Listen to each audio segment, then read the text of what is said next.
नमस्कार, मैं Nitin Kumar Jangid, lecturer electrical GPC Hanumangarh के इस यूट्यूब चैनल पे आज हम बात करने जा रहे हैं Scott connection of an transformer के बारे में। देखिए, स्कॉट कनेक्शन की ज़रूरत क्यों हुई ट्रांसफार्मर के अंदर, यहाँ हम बात करेंगे। स्कॉट कनेक्शन पढ़ने से पहले हमें कुछ पॉइंट्स का क्लियर होना बहुत ज़रूरी है, जिसमें हम देखेंगे। जैसे कि आप यहाँ पे देखिए, अगर मैं बात करूँ कि एन फेज का बैलेंस सिस्टम है, ठीक है, तो किसी भी बैलेंस सिस्टम, जैसे अगर 3 फेज हुआ, 4 फेज हुआ, जैसे किसी भी बैलेंस सिस्टम के अंदर क्या होता है, उन सभी फेजेस का वोल्टेज मैग्नीट्यूड इक्वल होता है और उनके बीच में जो फेज शिफ्ट होता है, हर फेज के बीच में जो फेज शिफ्ट होता है वो कितना होता है 360/n, जहाँ n है नंबर ऑफ फेजेस, ठीक है। लेकिन ये कंडीशन सिर्फ वैलिड होती है जब n number of phase greater than और इक्वल टू 3 हो, मतलब 3 या 3 से ज़्यादा अगर फेज हो तो उन्हीं के लिए वैलिड होता है। जैसे कैसे, अगर हम बात करें 2 फेज सिस्टम की, तो 2 फेज सिस्टम में फेज शिफ्ट होना क्या चाहिए, इस फॉर्मूले के अकॉर्डिंग होना चाहिए 360/2 = 180 डिग्री। लेकिन एक्चुअली होता क्या है, 2 फेज सिस्टम के अंदर फेज शिफ्ट होता है 90 डिग्री, ठीक है। तो इसीलिए ये कंडीशन लगाई गई 3 और 3 से ज़्यादा के लिए। 3 में क्या होता है 120 डिग्री होता है और हमारा फेज शिफ्ट यहाँ इस फॉर्मूले से 120 आएगा, ठीक है। तो ये फॉर्मूला वैलिड होता है सिर्फ n > 3 के लिए, ठीक है। दूसरी बात क्या है, जैसे ये तो हो गई फेज शिफ्ट की, और फिर हमें पता है कि जैसे अगर फेजेस होते हैं वो क्या है, उसमें मैग्नीट्यूड वोल्टेज मैग्नीट्यूड सभी फेजेस का इक्वल होना चाहिए। जैसे यहाँ अगर एक 3 फेज सिस्टम की बात करूँ तो फेज शिफ्ट कितना हो जाएगा 3 फेज सिस्टम के लिए, वो हो जाएगा 120 डिग्री। तो 120 डिग्री से एक फेज और दूसरे फेज के बीच जो डिफरेंस है वो 120 डिग्री का होना चाहिए, स्प्लिट होना चाहिए। फिर दूसरा क्या होना चाहिए कि उन सभी का वोल्टेज मैग्नीट्यूड हो, वो क्या होना चाहिए, तीनों का इक्वल होना चाहिए। जैसे यहाँ पे बात करते हैं वी ए फेज के लिए वो होता है 400 वोल्टेज मैग्नीट्यूड 400 और उसका angle sine omega T 0 degree पे, ठीक है, रेफरेंस पे। फिर हम बी फेज के लिए बात करते हैं, बी फेज होगा 400 इक्वल वोल्टेज मैग्नीट्यूड और sine omega T -120 degree.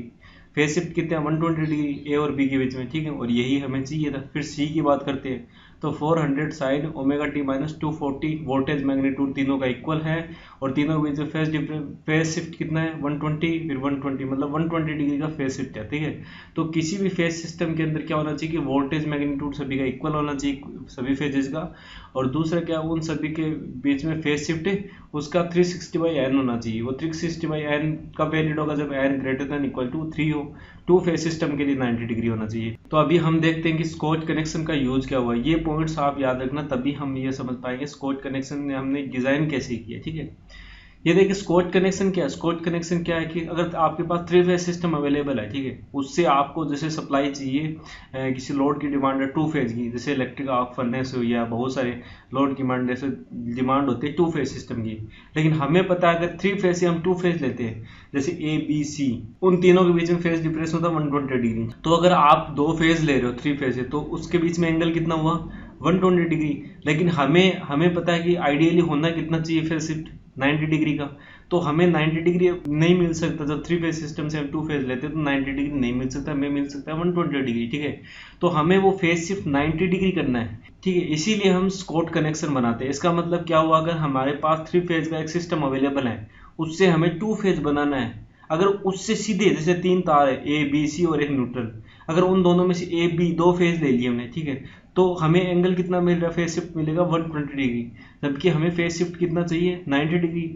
2 phase के अंदर 90 डिग्री फेज शिफ्ट होना चाहिए, ठीक है। तो ये प्रैक्टिकली पॉसिबल नहीं होता 3 फेज सिस्टम के अंदर। तो हम क्या करेंगे, फिर हमें स्कॉट कनेक्शन बनाएंगे। स्कॉट कनेक्शन में क्या होता है, हमें फेज शिफ्ट 90 डिग्री के साथ 2 फेज एक मिल जाता है हमें, ठीक है। तो स्कॉट कनेक्शन क्या होता है, 3 फेज सिस्टम को या 3 फेज से हमें 2 फेज कन्वर्जन के लिए हम स्कॉट कनेक्शन का इस्तेमाल कर सकते हैं, ठीक है। तो अभी देखिए पॉइंट क्या है, Scott connection is used to perform 3 phase to 2 phase conversion, ठीक है। 3 फेज से 2 फेज कन्वर्जन कर सकता है और वाइस वर्सा। याद रखना कि आप 2 फेज से 3 फेज कन्वर्ट कर सकते हैं, लेकिन हमें पता है कि 2 फेज अवेलेबल नहीं, 2 फेज जनरेटर अवेलेबल नहीं होते, ठीक है। तो हम ये कह सकते हैं कि 3 फेज से 2 फेज ही कन्वर्जन होगा, 2 से 3 फेज कन्वर्जन कर सकते हैं लेकिन होगा नहीं। होने की पॉसिबिलिटी तब होती है जब हमारे पास 2 फेज का जनरेटर होता है, लेकिन 2 फेज का जनरेटर अवेलेबल नहीं होता। तो 2 फेज टू 3 फेज कन्वर्ट करने की आवश्यकता नहीं है, सिर्फ 3 फेज टू 2 फेज कन्वर्ट करने की आवश्यकता है, ठीक है। तो स्कॉट कनेक्शन इस्तेमाल किया जाता है 3 फेज टू 2 फेज। अब देखिए यहाँ पे जो हम 3 फेज बना रहे हैं ना, वो दो सिंगल फेज ट्रांसफार्मर से बना रहे हैं, ठीक है। तो 2 सिंगल फेज ट्रांसफार्मर का इस्तेमाल करेंगे स्कॉट कनेक्शन के अंदर। याद रखिए, जैसे एक ट्रांसफॉर्मर ये हुआ सिंगल फेज, एक ट्रांसफॉर्मर हमारा ये हुआ, ठीक है। तो दो सिंगल फेज ट्रांसफॉर्मर का इस्तेमाल करें, जिसमें से एक ट्रांसफॉर्मर को हम बोल रहे हैं मेन ट्रांसफॉर्मर और दूसरे को हम टीजर ट्रांसफॉर्मर बोल रहे हैं, ठीक है। तो जो नीचे वाला ट्रांसफॉर्मर है ये हो गया हमारा मेन, और ऊपर वाला जो ट्रांसफॉर्मर ये हो गया हमारा टीजर। एक चीज और बताता हूँ आपको, स्कॉट कनेक्शन को कहीं कहीं आप देखोगे टी कनेक्शन भी बोलते हैं। स्कॉट कनेक्शन को टी कनेक्शन बोलते हैं। वो टी कनेक्शन इसलिए बोलते हैं क्योंकि आप जब यहाँ पे इस शेप देखिए ये, ठीक है, तो ये कुछ उल्टा टी सा बन रहा है, ये टी बन रहा है, इसीलिए हम इसको टी कनेक्शन भी बोल सकते हैं। ये टी बन रहा है तो इसीलिए हम इसको क्या बोल सकते हैं, टी कनेक्शन बोल सकते हैं। स्कॉट कनेक्शन को टी कनेक्शन बोलते हैं। ये देखिए टी बन रहा नहीं, ये देखिए, तो इसीलिए हम इसको स्कॉट कनेक्शन को टी कनेक्शन भी बोल सकते हैं। ओके, फिर देखिए द मेन ट्रांसफॉर्मर, जो मेन ट्रांसफॉर्मर हमारा, उसकी जो प्राइमरी है ना, ये देखिए प्राइमरी, वो सेंटर टैप की है पॉइंट डी पे, ठीक है। उसकी प्राइमरी सेंटर टैप की है पॉइंट डी पे, and is connected across the lines. कौन सी लाइन, बी और सी लाइन के बीच में कनेक्टेड है। थ्री फेज की बी और सी लाइन के बीच में कनेक्टेड है, और जिसके जो वाइंडिंग है प्राइमरी वाइंडिंग, उसको सेंटर टैप किया डी पॉइंट पे, ठीक है। अब बात करते हैं हम टीजर ट्रांसफॉर्मर की। तो ये हमारा टीजर ट्रांसफॉर्मर है, ये ए और डी वाइंडिंग, जो डी टेपिंग पॉइंट है ना, ए और डी के बीच में कनेक्टेड है हमारा टीजर ट्रांसफॉर्मर। अब हम चलते हैं इसके आगे। देखिए ये हमारा है थ्री फेज सिस्टम, जिसमें अप्लाइड वोल्टेज, जैसे यहाँ पे ए बी पे अप्लाइड लाइन वोल्टेज है VL, ये लाइन वोल्टेज VL जो हमारा 120 डिग्री फेज शिफ्ट होता है ये, ठीक है। अब बात करते हैं, हम देखते हैं यहाँ पे VAB, जैसे हम थ्री फेज सिस्टम की बात करते हैं, हमारा वोल्टेज, लाइन वोल्टेज क्या होना चाहिए, VAB equal to VBC equal to VC equal to equal magnitude का जो है VL, ठीक है। फिर हम देखते हैं कि अगर हमारा बात करते हैं कि पॉजिटिव फेज सीक्वेंस है, तो पॉजिटिव फेज सीक्वेंस में क्या कैसे चलता है, BCA ऐसे, तो हमारा BC को अगर मैं रेफरेंस मान लेता हूँ, चलिए ठीक है, तो हमारा VBC हो जाएगा VL एंगल 0। अब हमारा CA जो होगा वो लैग होता है 120 डिग्री, तो वो हो जाता है VL एंगल माइनस 120 डिग्री।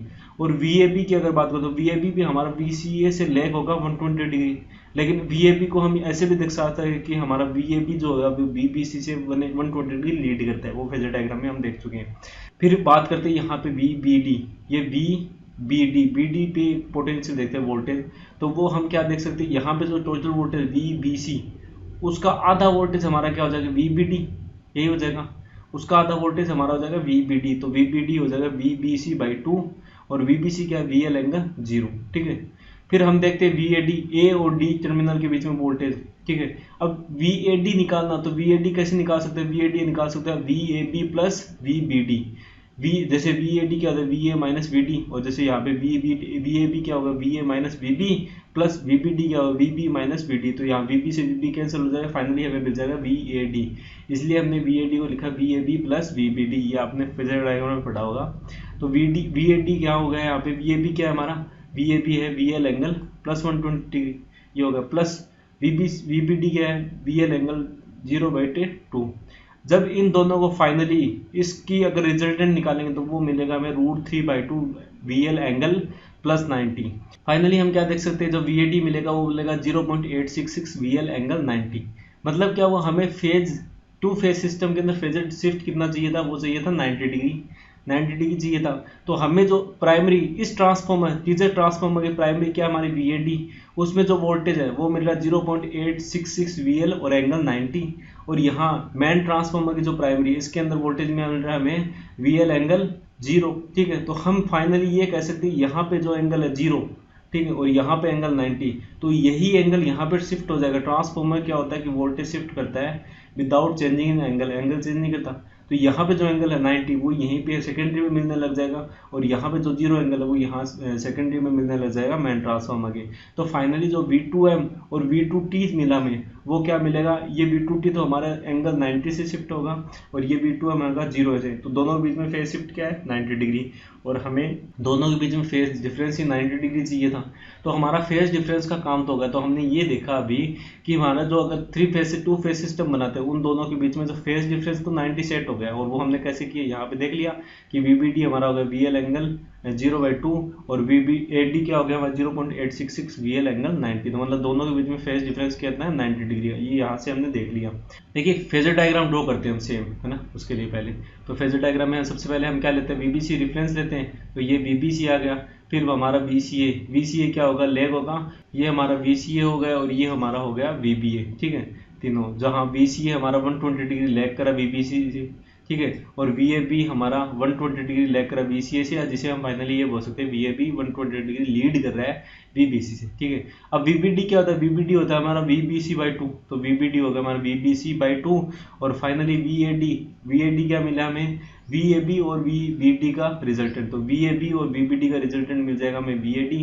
और यहाँ आप फाइनली देख लो, ग्राफिकली भी देख सकते हैं फेजर डायग्राम में, तो VBD और VAD के बीच का एंगल कितना? 90 डिग्री, ये 90 डिग्री एंगल है ना, ये एंगल है हमारा 90 डिग्री। तो हम ये कह सकते हैं जो हमें आउटपुट फेजर मिलेंगे, जो आउटपुट फेज मिलेंगे ना, 2 फेजेस मिलेंगे, उन दोनों के बीच में फेज डिफरेंस होगा 90 डिग्री। इसलिए हम ये कह सकते हैं हमारा फेज शिफ्ट तो हमें 90 डिग्री मिल गया। हम बात करते हैं वोल्टेज मैग्नीट्यूड इक्वल करने के लिए क्या करना चाहिए। देखिए, वोल्टेज मैग्नीट्यूड इक्वल करने के लिए आपको नंबर ऑफ टर्न्स डिसाइड करने पड़ेंगे। जैसे क्या V1T हमारा प्राइमरी में वोल्टेज टीजर के, और V1M मैन के प्राइमरी में वोल्टेज, तो VAD और VBD। तो for balance voltage across secondary the magnitude of secondary voltage should equal, दोनों वोल्टेज मैग्नीट्यूड सेकेंडरी के अंदर इक्वल होने चाहिए। अब मैन ट्रांसफॉर्मर की बात करते हो, मैन ट्रांसफॉर्मर अगर number of turns in primary और सेकेंडरी में N1 N2 मानते हैं, V2M है secondary voltage in man transformer, V1 है primary voltage in man transformer, जिसका रेशियो होता है N2/N1। अब हम टीजर की बात करते हैं, तो टीजर में हमें वोल्टेज क्या मिलता है? टीजर में हमें वोल्टेज मिलता है 0.866 VL, ठीक है।